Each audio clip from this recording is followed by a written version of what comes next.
Good evening or good morning, depending on where you are in the world. For those of you who are where it is nice and sunny, I hope you are happy. For those of you who are where I am, it is snowing, sleeting, and a beautiful -4 degrees Celsius outside. We are expecting a whole 10 centimeters of snow, so woohoo! Which is why I have my fancy dancy hoodie on today. Should be lots of fun, but that's not why we're here. Today we are actually going to be doing a little bit of talking about intermittent fasting.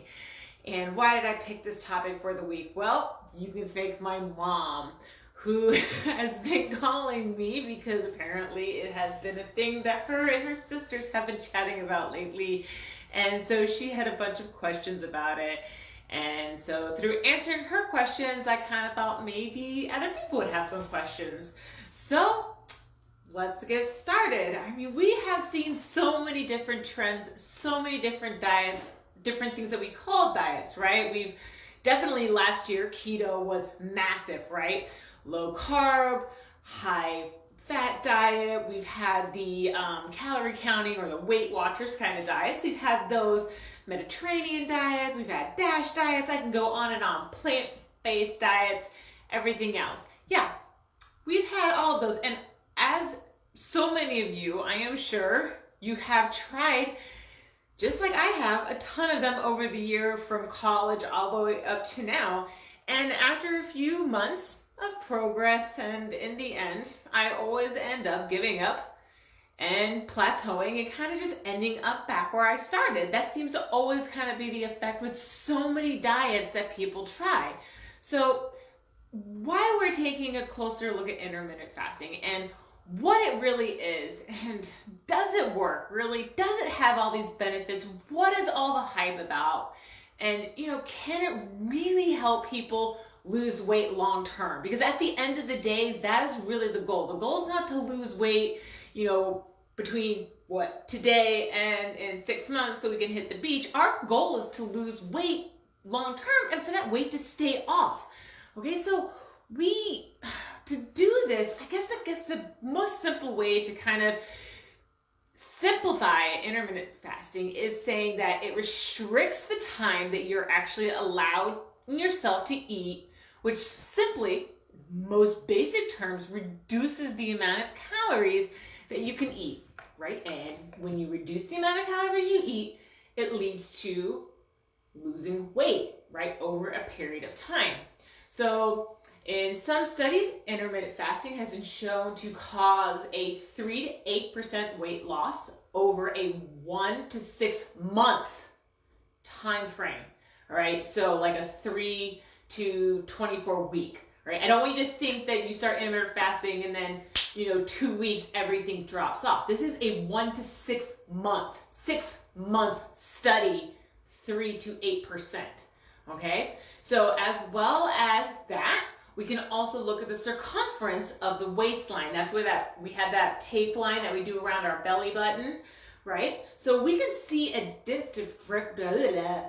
early here, right? So we can see a drop or a decrease in the circumference being like 4 to 7% when we start doing that intermittent fasting over the same kind of time frame. So the reason I'm using that waistline basis is because when we start looking at waistline, it is kind of a base area that we can use as a trigger area to say, hey, these are maybe some signs of health risks that people should know. So if you have a larger, waistline, you might have a higher risk for, things like type 2 diabetes. Okay, so that overall is some of the kind of studies that we have seen out of it. And one of the coolest things about intermittent fasting is that it can actually burn fat while preventing and preserving that muscle mass, which is what we want, right? We want to burn fat. We don't want to burn muscle, or the myth of burning muscle that so many people have. And that can help you to also to improve your metabolism overall. So not only that, but you're burning your fat, and then when you are eating and you are working out, your metabolism starts to kick in and work at like kind of a cooler and a faster and a better rate. So doesn't want to boost their metabolism? I mean, hey, I'm the first over here to tell you that I'm 37 and I want to boost my metabolism. Hell yes, hands up right freaking here. All right, dog snoozing right over here. If he could also give you a pause up, would also be giving you a pause up. All right, so plus intermittent fasting has been linked to some anti-aging effects, which again, 37, hands up, totally into that. Living in South Korea, trust me, it is everywhere. The whole concept of anti-aging, it is, whew, my God, I just want to be part of it. Always, I want to come back to the US better than I was when I left. So it also increases the sensitivity in your insulin. It improves your brain health. It reduces inflammation. And it has so many other health benefits. So one of the most common failings of this is in intermittent fasting. And one of the reasons that a lot of people see that it doesn't work is that they're overcompensating when they are in their eating time frame. Okay? So you're eating during specific time frames, right? So you're not allowed to eat at X amount of time frame, and then you are allowed to eat during Y time frames.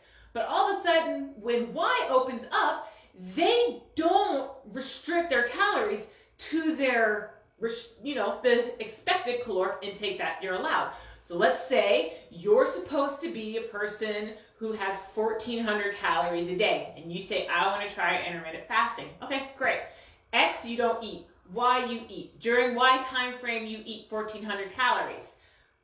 Common occurrence is that during that Y time, instead of eating 1,400 calories, they overcompensate and all of a sudden eat 2,400 calories.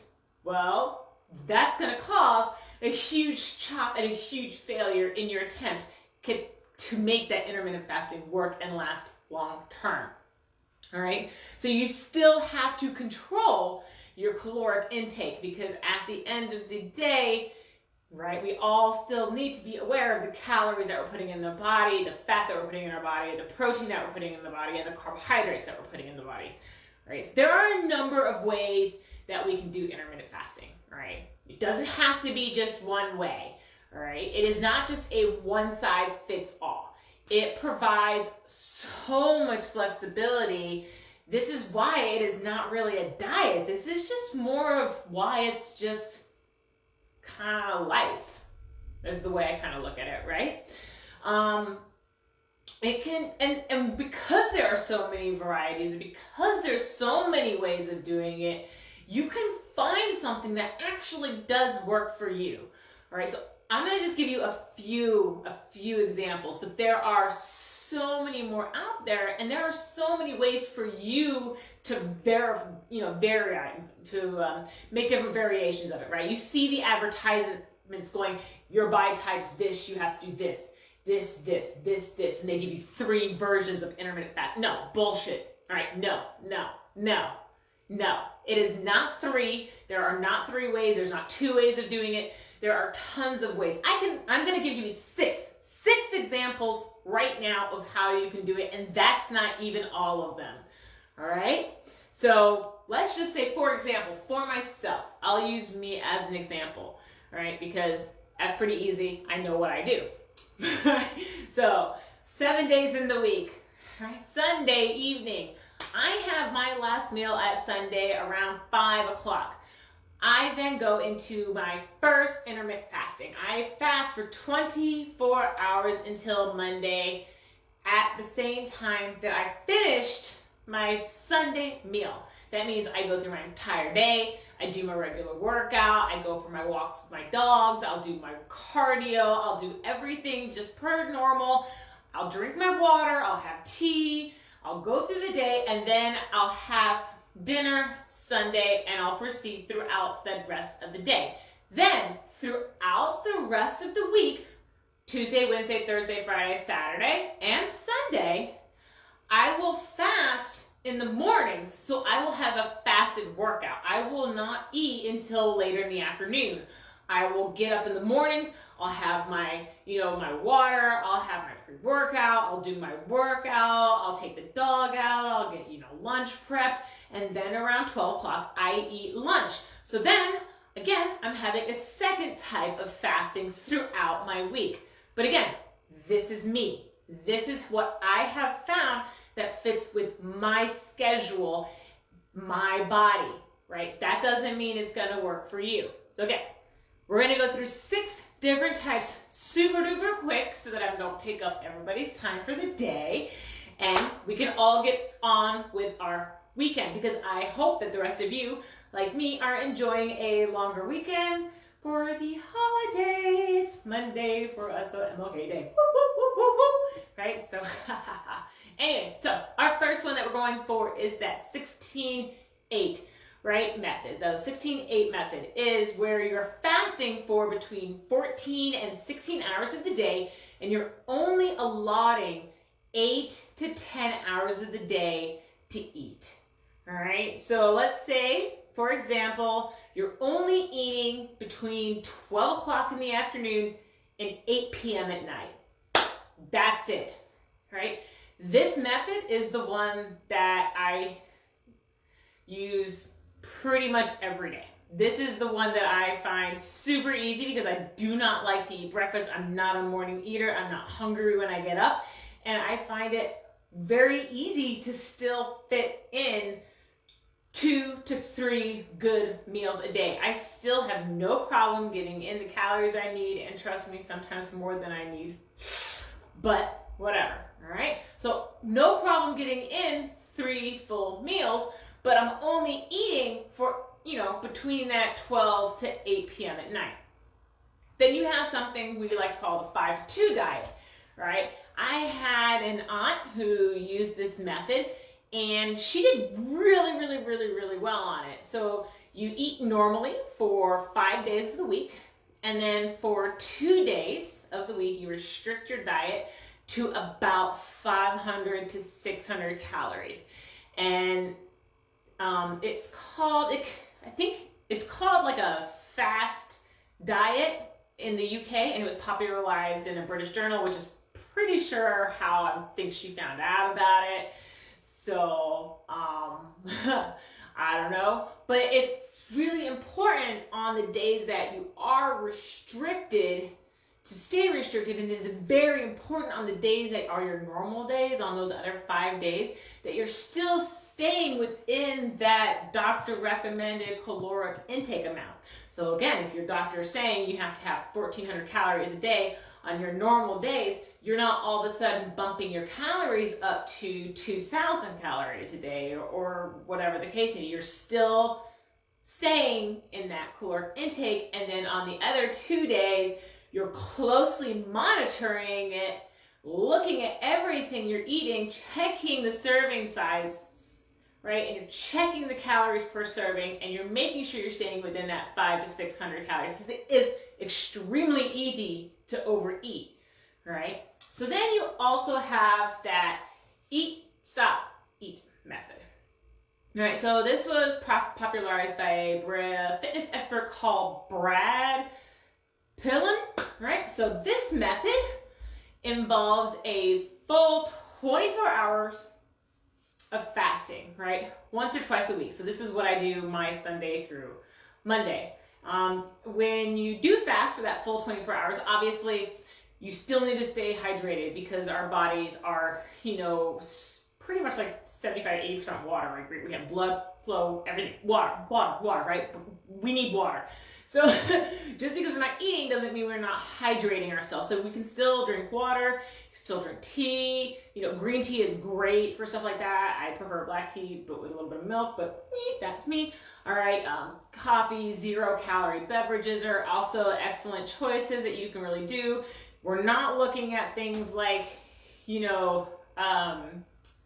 Diet Coke or stuff like that, because those actually have their own separate effects that we can do a whole other chat about in another day, but they have other effects. So we don't want to just do things like diet sodas on those days. We want to really focus kind of on water and, those like 0-calorie Gatorades and things like that.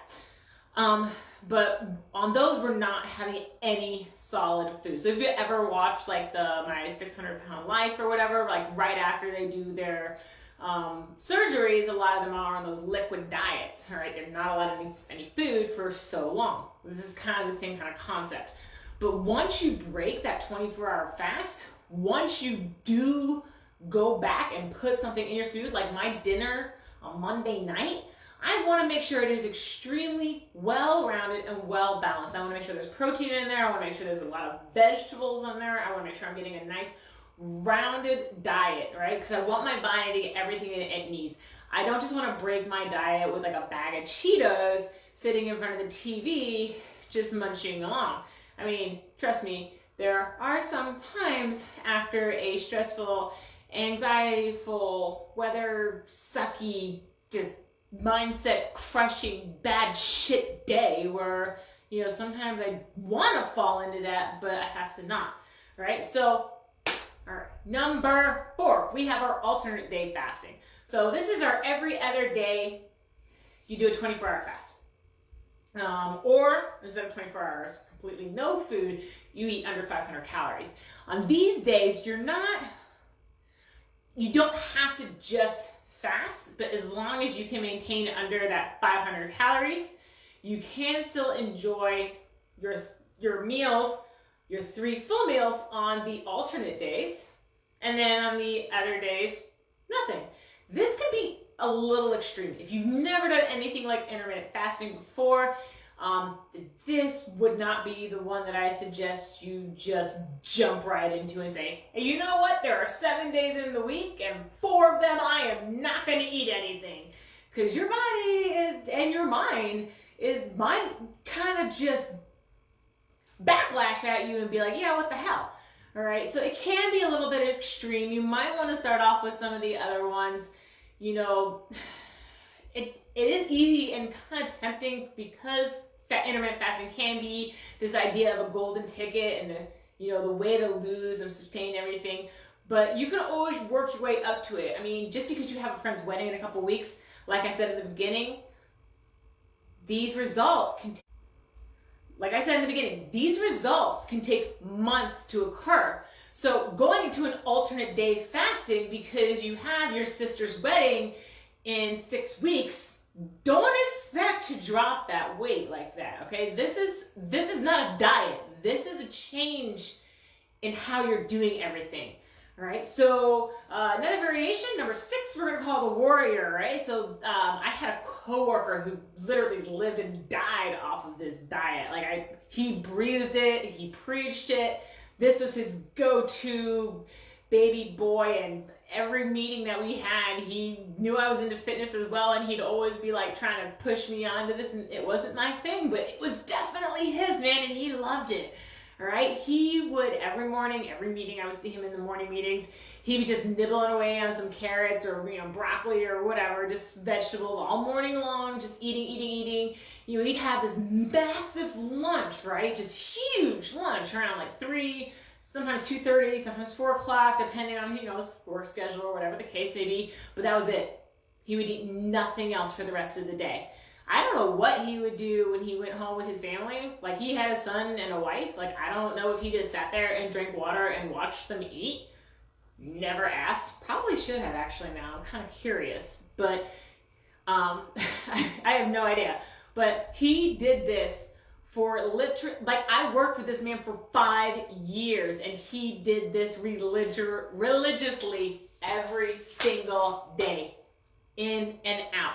And he was not by any means an inactive man. He was extremely active. The reason he knew I was active was because we saw each other at the company gym at lunchtime.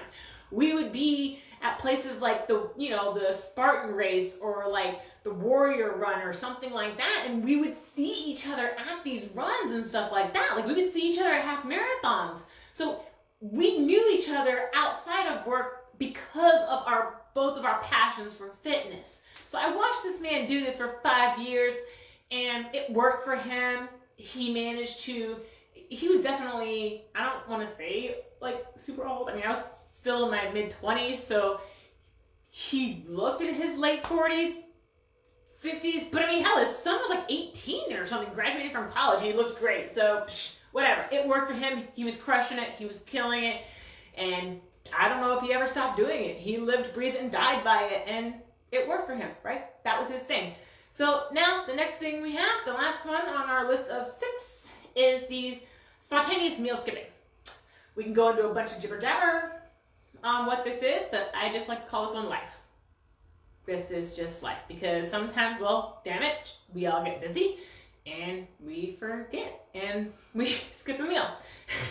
And that is basically what that is, right? Breakfast, lunch, dinner, we're supposed to have 3 meals a day, and sometimes, you know what, you're super busy and you skip lunch.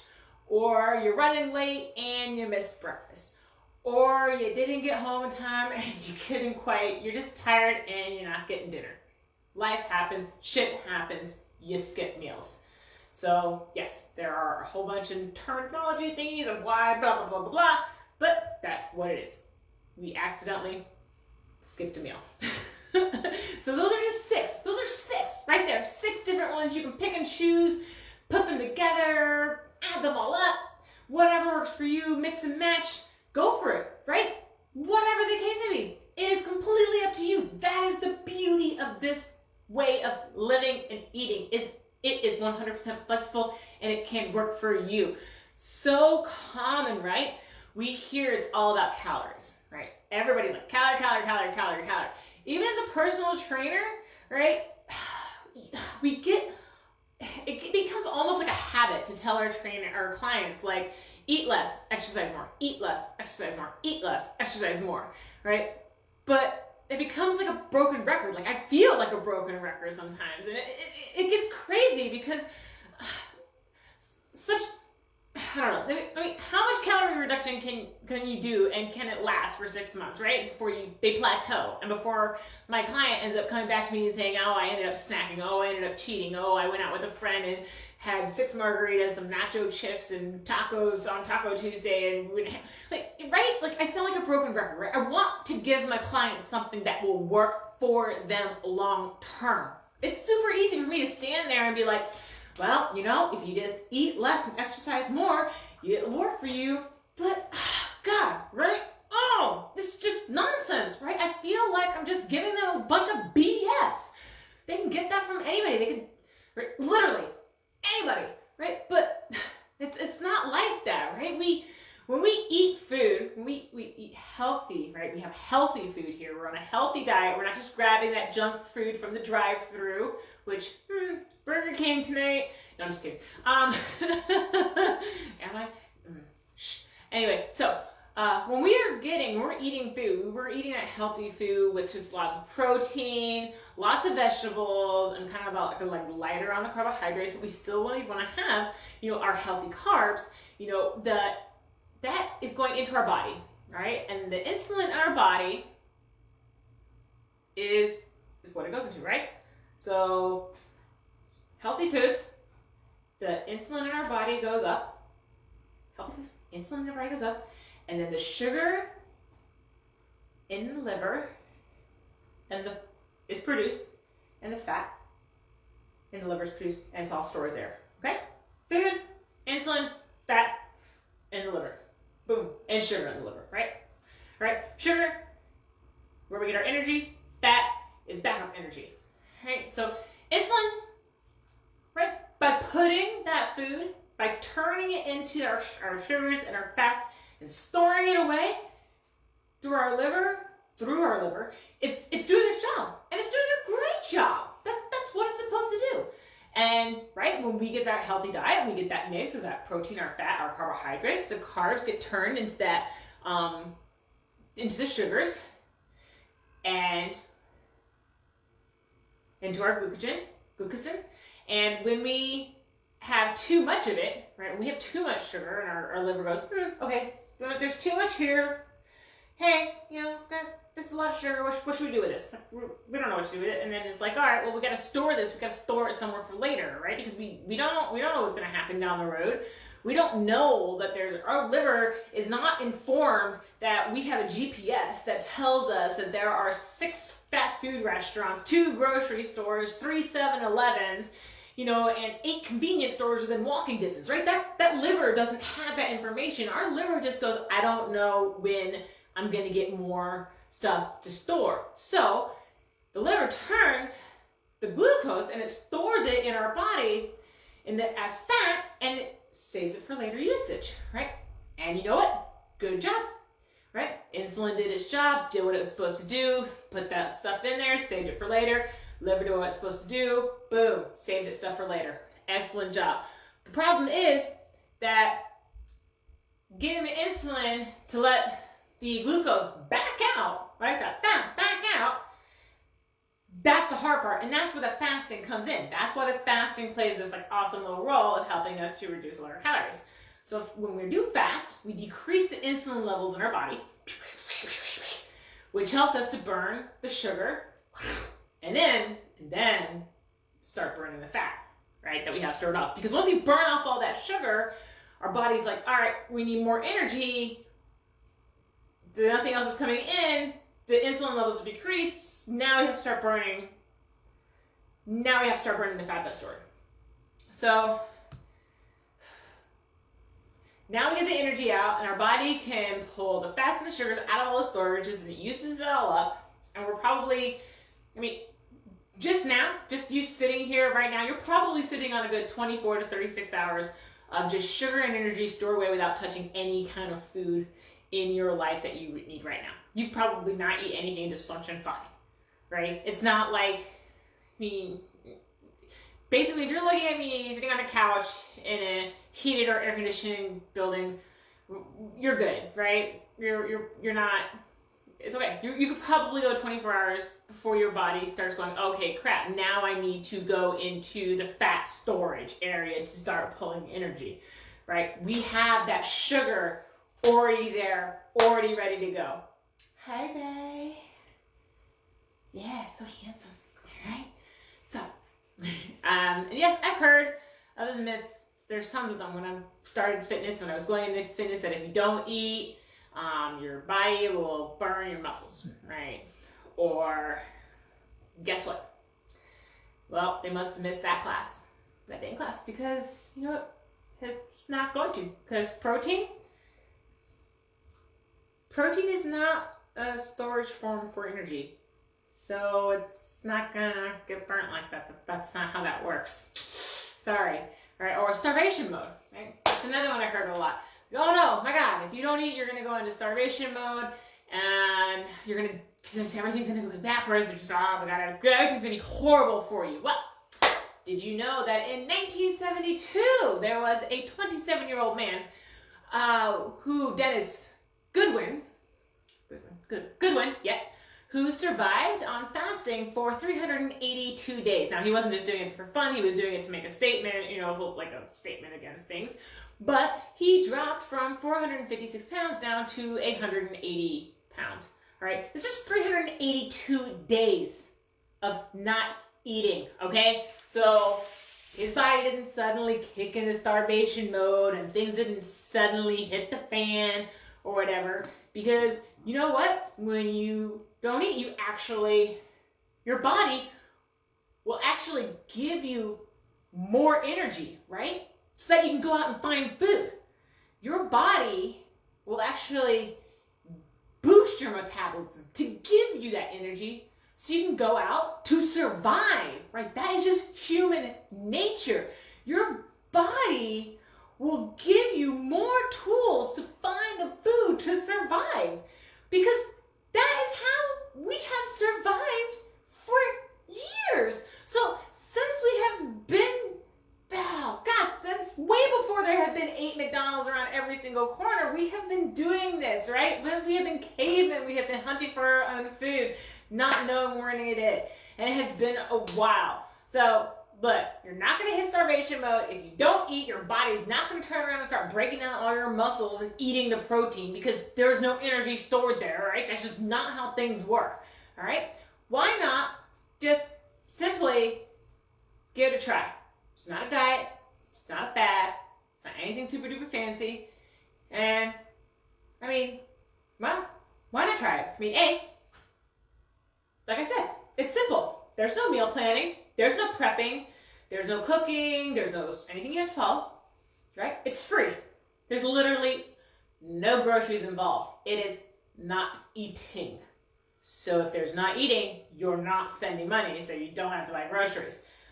It's super convenient because now you're not cooking, you're not prepping, you're not cleaning up. You literally are, again, not doing anything because you're not eating. And you can literally add it to any diet. So if you're already on a Weight Watchers diet, or you're already super into keto, or you're already super hard onto any single diet and you love it and you want to stay on it, you can add it in. It doesn't matter because this isn't a diet. Literally doesn't matter. And 5, you literally have the complete and ultimate power. This is so freaking flexible, right? If you want to do it, you do it. If you don't, you don't. If you want to eat, you eat. If you don't, you don't. It's as simple as that. I mean, so why not just give it a try? It's not going to cost you anything. It's not going to take any of your time. You literally have to do nothing.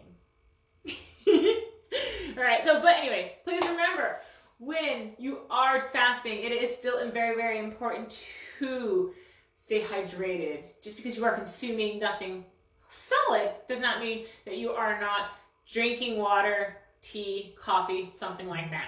All right, and it is always important to make sure that although intermittent fasting works for so many people, and it really does fit into a lot of different people's lifestyles, always check with your GP before you do anything, guys, anything. It is super important because there are a few people out there who this will not really work for. If you have a super low BMI of like 18.5% or lower, or if you are Asian descendant or an Asian culture, it might be a little bit of different BMI, because there's a whole other thing there. You can look at our other podcasts about that. But, or if you have an eating disorder, if you're pregnant, people with diabetes, if you're breastfeeding, something like that, you really want to talk to somebody first. And of course, if you're under the age of 18, you're still growing, you're still developing, so maybe not giving your body the nutrition it wants every day. Again, talk to your GP first. They may say it's fine. They may say, nah. So, all right, guys, I hope you learned a little bit. As always, I will be posting this on our blog page, so be sure to head over to strivefitness.pt.com/blog if you want to read about it. And I do make sure to repost all these on our YouTube page, so be sure to head over to our YouTube channel, Strive Fitness Personal Training. If you haven't already, subscribe. We put up the workout of the weeks where we go through all of our little fun workouts and show variations and modifications. We also have different movements and stuff like that are always there and always fun. If you have suggestions or things that you want to learn more about, like my mother, with this one here specifically, feel free to, send me a message, DM me, post them in the comments, let me know. I am always here. I love researching them. I love learning more. I learn new things every single time I do these, and it helps me to get better, and I enjoy it. So, love your feedback. Feedback's always appreciated. And so, wherever you are, stay warm, stay happy, and I will see you next time.